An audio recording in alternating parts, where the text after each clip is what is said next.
হুম শৈশব কৈশোরে যাকে ডাকলে ছুটে আসতো, ছুটে এসে গলাটা জড়িয়ে ধরতো, কপালে চুমো খেত।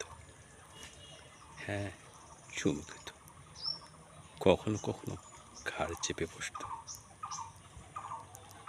কত বায়না ছিল, কত বায়না।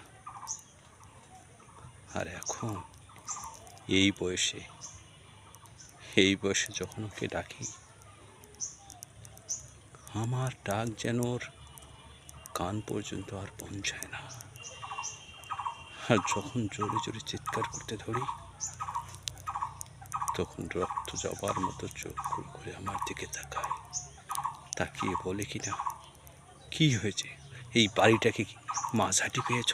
এত চেঁচামেচি কিসের, এত চেঁচামেচি কিসের?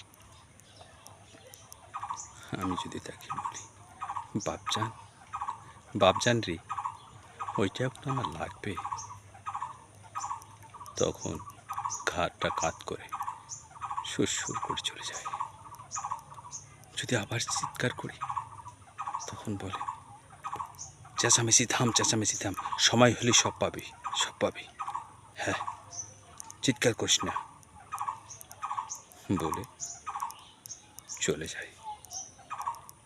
হ্যাঁ হ্যাঁ, চলে যায়।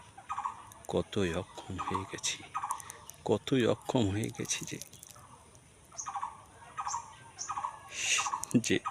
যে সন্তান ডাকলে ছুটে আসতো, সে আর আসে না, বরং উল্টো কিছু কথা শুনিয়ে চলে যায়।